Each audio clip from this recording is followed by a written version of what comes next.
you never saw a woman except for maybe singing and maybe playing the piano or organ on a Sunday morning, not even ushering or anything.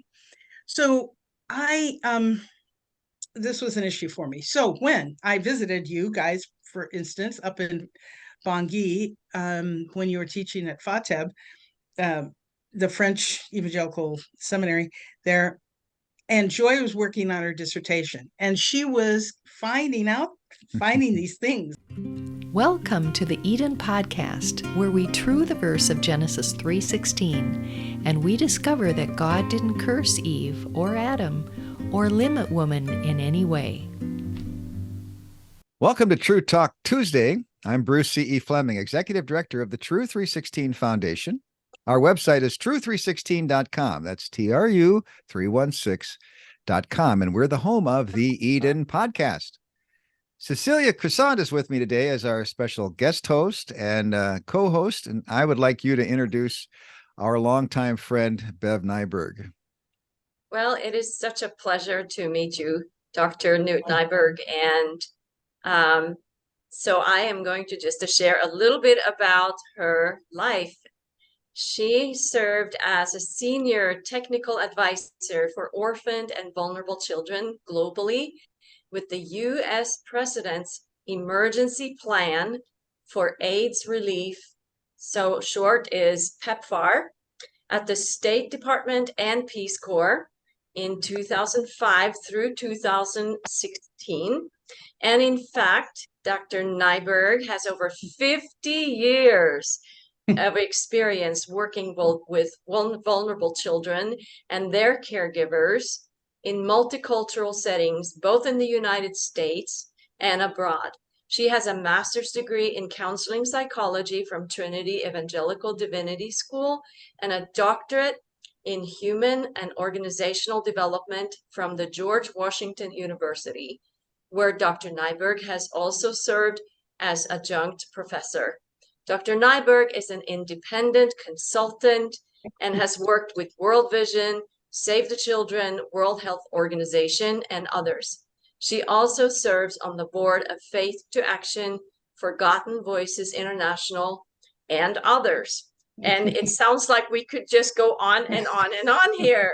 And so this is quite an impressive list of ministry and engagement. So welcome. Thank you. It's good to be with you. I'm honored to be included in this podcast. Well, we're happy to have you involved. Joy and I have known Bev since grad school days in northern Chicago suburbs. And then we found our paths crossing in France. And then we crossed paths in what was called Zaire back in those days. So I'm going to say hello in Lingala. Mbote nayo. Mbote mingi. Ozali? Nazali maramo, merci yo. Malong. Yeah, so we could do that for all day if we have to. We learned Lingala in Congo, and we learned to preach, pray, or die in Lingala, so we could do all of that. And we also used our French over there. So Bev organized with her cousin the field chair representative responsibilities in Northwest Congo, and she would come up to get a breath of fresh air up to the city where we were across the border, and would check in and see how Joy was doing with her dissertation back in you remember those days? I do. I remember them clearly, very vividly. Yes. Maybe we'll go into that in a second. So Right. I'd like to ask you about your faith story. How did you come to know Christ and grow in him, Bev? Well, the growing hopefully continues always, but I was born into a Christian home. My dad was a pastor, and my mother was a stalwart co-pastor in reality, though not called that. I remember from a little tiny kid having, family devotions. And if we got out of bed before, while they were still up, but we had been put to bed, we would find them in the living room, kneeling beside the couch, praying for us. And so it was early on that I committed myself to Christ, but during all those years, grade school to junior high, high school, there was a lot of internal questioning. I didn't dare share those but they were going on inside of me. And so that made me rather kind of insecure in my faith and wondering. And so, I kept, committing myself again to Christ and wanting to make sure I went to heaven. But it was during my senior year in taking a physics class that I particularly was struck when we were studying the properties of light. And I thought about things that travel the speed of light don't decay. And I thought about Christ saying he was the light of the world and eternal and, one with the triune God. And that struck me in a new way that, maybe this all is really deeply true. And that was kind of a turning point for me internally. We continue to grow and learn and struggle, but those were the beginning steps. Mm-hmm. Mm-hmm. So you came to Christ as a budding physicist. Well, actually, I did think I was going to go into physics, but I didn't. I went with the humanities instead. Yeah, yeah. All right. So then somehow you ended up in the State Department. I don't think people realize what a problem. We've forgotten already. There was a time when AIDS was a terrible curse on the world, and it caused fear, and it caused people were shunned, and we didn't know what to do about it. Can you touch an AIDS victim? Any of these things, right? And there were countries. I remember in certain parts of Africa where there was a lot of truck traffic. AIDS was being passed along, and villages were just all the adults were being just knocked off by the AIDS virus, and it left behind them villages full of uncared for orphans. So, along with grandparents often. Yeah. So it was the parental age that died, and then it was a lot of grandparents that were taking care of grandkids and aunts and uncles and so on. Yeah. So, how does the society continue to produce income, take care of each other, do that kind of work? And so the president came along and said, I think we need to do something, make a major effort. Can you tell us about the birth of PEPFAR and how you got involved and what you did? Wow. I mean, we could, of course, spend more than just this whole podcast on that, but President Bush, Condoleeza Rice, Bono were all part of and others, were part of the discussion of we've got to do something about the epidemic, the pandemic that was happening throughout the world, not just Africa, but primarily in Africa, where most of the middle-aged people, parents were dying and leaving particularly so many kids. So primarily it's a medical response. It was, can we get treatment out to the world, and can we do prevention to how do we stop this from spreading? But in the meantime, there was also this wake of uncared for or children that were caring for their sick parents that were left. And so the element, they said, there were some people in the legislation that wrote into the legislation, we need to devote 10% of the whole bill, the legislative budget, to orphaned and vulnerable children for programs to care for them. And so, that was back in, 2003 was when they first were formulating it. 2004, I think it was the State of the Union address. It was just getting up and running. 2005, I was at George Washington University, just next door to the State Department. And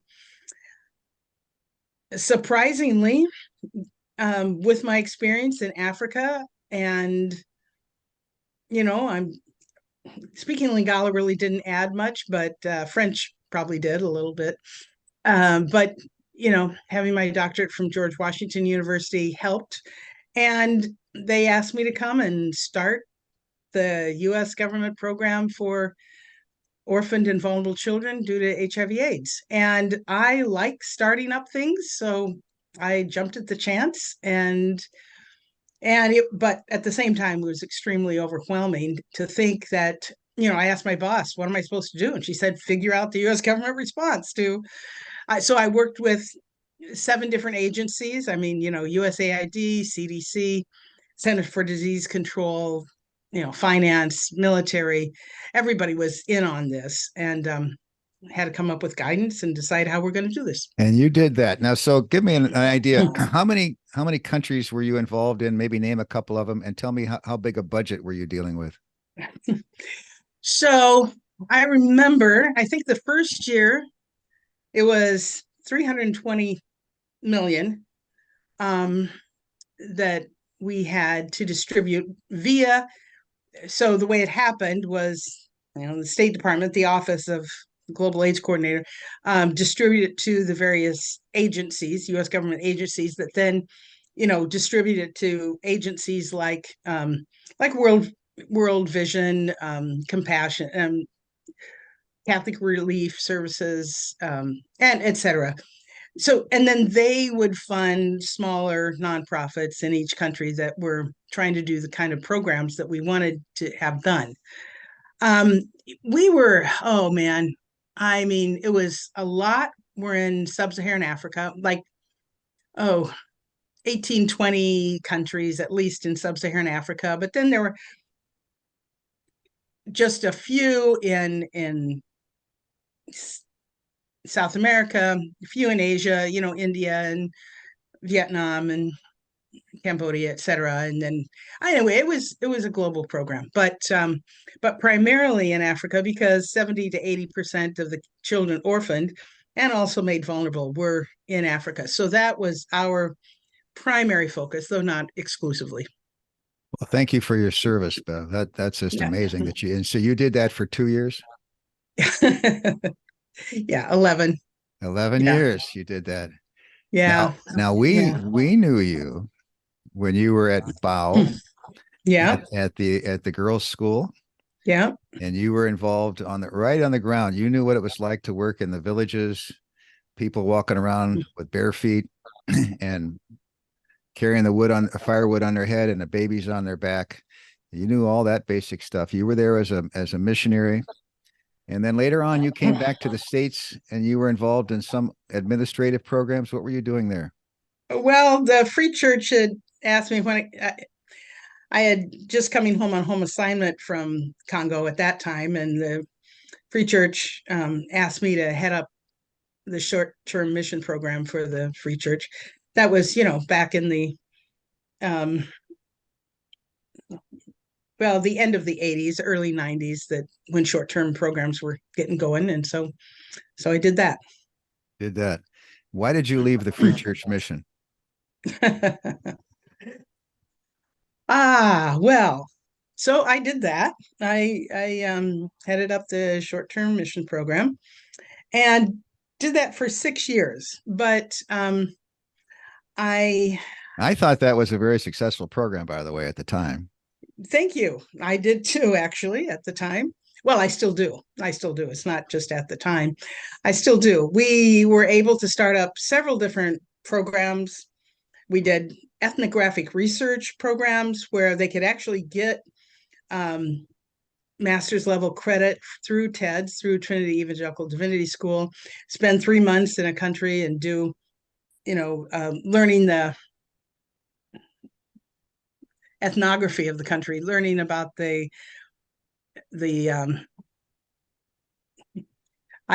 trying to think of the regular word for ethnography.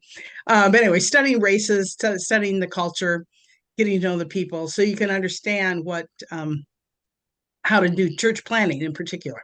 So we did those in several countries. People would go for 3 months. They didn't have to be planning to be missionaries, but it was a good foundation for people that want to be missionaries too. But we did English immersion camps. That was the biggest one, where you'd go like for 2 weeks and do English as a second language in countries, and the churches in those countries sponsored them. But then you left. Yeah, well, and we did a few other programs too. And but as the years went on, it became more and more difficult. Because well, some of I it's do know, but I'm trying to get you to tell us. Feel some of free. some of it's personality, I'm sure, but I was some of it is, at the time I was told that I was the first woman at that level at headquarters, and they weren't used to having women taking something and running with it. And I think they felt out of control, and they kept trying to they adding layers of supervision, and they thought I was being, and at staff meetings I would make a lot of comments, used to making comments, and what I thought were you know Im- positive input to suggestions and on things, and it seemed to be taken as criticism, and it got really rough. So And I just yeah. going to break in. I'll save you for this. I think we have to recognize that in some of our churches and some of our mission organizations, etc., there's a glass ceiling, and that women have been limited.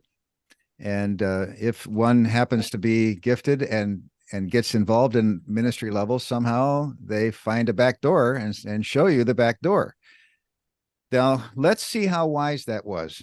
You were trying to exercise some administrative gifts at that level in that organization, which we loved, and it was great. It was wonderful, wonderful church planting activities, ministries, training activities, tremendous things. They sent Joy and me overseas, both of us as professors in this graduate school for all of French-speaking Africa. Tremendous organization to do that. Great vision. But there were places, and you got caught in one of them, where just because you were you and you were her, that at least that seemed to be what the problem was. Now, my question is, look, it did seem to were be they the right problem. that you didn't have the administrative skills, therefore they put you out to pasture where you would lead the whole thing there with the State Department? So I can only think of that as the grace of God. I liked even when I was teaching at the academy. I mean, well, I taught at an academy for missionary kids too, but teaching at the girls' school, that girls' high school in Bow, that I always wanted to be making changes on the systemic level, a bigger picture, and how do we improve things at the systemic level. So the whole denomination, they had other schools, they had other programs going on, and you had that picture in view. Well, I also actually wanted to change it at the governmental level too. I thought the rules that were coming down for the government were actually counterproductive, and so on. So I was thinking that way, and and so I thought, wow, when they asked me to start the denomination-wide short-term program, I thought, oh, this is exciting. I really want to do that. But then God opened the door. When that shut, he opened the door for a much larger, unbelievable. I mean, I didn't feel that way at the time. I felt terrible. I felt, yeah, like, what's wrong with me? What did I do wrong? How can I, You mean on the way out, you felt bad, but on the way in, you were Esther, you were Joseph, you were involved in high places. And then I ended up, I surprisingly at, just, yeah, in the top levels of government. I mean, Sure I was, yeah, and it was just amazing, because, we were a new program. We reported directly to the Secretary of State, and it was the influence that we were able to render through that program is still felt. I mean, it's still a program that's running globally. And you were able to keep the doors open. So the good guys on the ground, the churches, the denominations, you were able to get the money to all the people we're trying to help out. But that was an important job. Yeah. It was amazing. I every day was like, Lord, I don't know, you have me here, but so use me. Yeah. Now I'm going to shift to question number 3 that we like to ask, and that's what's your Tru316 story? And you have one. So how did Tru316 come about? You know that, And do you think it has a future? So let me just back up a little bit. Yes. Now, granted, this was in the early 90s that I was working with the denomination. And then, things are, well, maybe not so different, but they, to some extent, were different then. But that is the world I had grown up in. I mean, when this physics class that had been so instrumental in my life, that teacher didn't believe women belonged in science, and he did not call on any female student in his class the entire year. Oh. I had been wanting to study physics from junior high school. I've been looking forward to studying physics. I thought this is the direction I'm going. And when he didn't call me at all. So this was kind of the world I was in. So, and I was actually quite angry with God over all this. I thought, God, why did you put the desires of the heart in some women? I gift people. Even my mom, I thought, she's as good a pastor as my dad is, but she didn't have that title. And I was really like, God, I want to be true to your word. I want to take your word seriously, but this doesn't make sense to me. And some of the passages didn't make sense to me. Like, anyway, and some of the examples, like even Deborah or Huldah and so on. And so it was one of the issues that was really difficult for me growing up. I thought it was terrible that you never saw a woman except for maybe singing and maybe playing the piano or organ on a Sunday morning, not even ushering or anything. So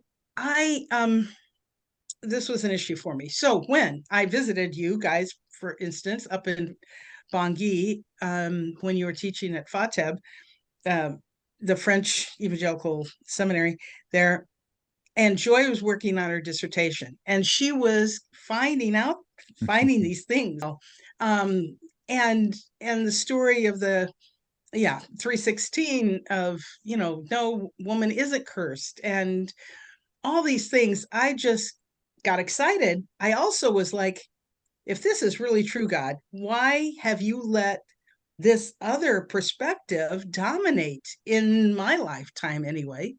And so it was both a relief. Maybe I can be true to the Bible and be true to, my desire to lead and make things happen. So it was both a relief and an astonishment of like, wait a minute, why haven't we heard this? So that's, in short, what happened. So you heard it, and you took it back to the girls' school, and Joy kept working on her dissertation. And yeah, it's over my shoulder here, 407 pages. Yeah, huge thing. So I'll throw in a commercial. If you would like to go and get a copy of Joy's dissertation, this is true. You can go to tru316.com/shop. And I recommend you look at chapters 3 and 4. There's a lot of Hebrew text in there, but there's enough English that you can make progress with it too. So that's why I boiled it down into the Book of Eden. Mm-hmm. And threw in a couple of stories along the way, and we put in some study guides, and we're having a lot of fun with that book. And God is blessing. God is blessing. So we ended up with organizing. We did some organizing. We organized a nonprofit. So it's called Tru316 Foundation, and people can become members. And when they do, the word gets out. And so even all the way to Bao in Democratic Republic of Congo, there are people there who said, we would like you to translate your work into Lingala. Joy is just finishing up working, translating it into French. There's a lot of work that needs to be done. And it's our hope that the word will get out. Look, God gave positive news in the Garden of Eden and in related passages in the New Testament. And people for a while got off track. And they put limitations where they should never have done it, right? And they caused a lot of hurt, a lot of harm, and missed out on a lot of blessing. Huh. Well, Bev, we want to thank you so much. Now, at the end, I usually ask my co-host to come up with a zinger question.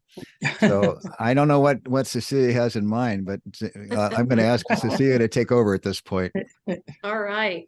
Well, I've been listening to you and I've been thinking actually today a lot about the gift that Romans 12 talks about, that is leadership, sometimes translated leadership, but it's more of this administration, this organizational structure, in your words, making things happen, moving people groups into a direction and having that overseer organizational ability. So what would you say to a woman out there who really feels and has had some experience, but maybe has hit that glass ceiling in the church or in some Christian environment? What would you say to her? What could she do? Well, there are two options. there's there and actually I've learned you always think of at least 100 options before you narrow them down, but two general ways to move with it. I mean, it was painful working in the environment that I worked in, but God still did things and still worked. And I know a lot of people and women that are using their gifts, maybe in a more limited way and less influence that they could have, but they're still working within those environments and using their gifts. And I know, it isn't just a woman's thing. I mean, there are people around the world that have gifts far beyond what they're able to use because of lack of education, because they don't have the money to go on. So we're not the only ones that have, just being an educated woman isn't the only one that isn't able to use maybe all her gifts in certain environments.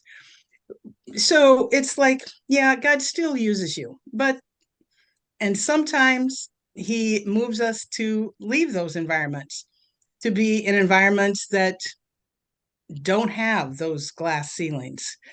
And God was gracious enough to move me to an environment that didn't. And I'm thankful and amazed each day that that's what he chose to do. And again, just amazed that, the programs still flourish and have grown far beyond what any of us could have imagined. So I encourage them to know that God is watching.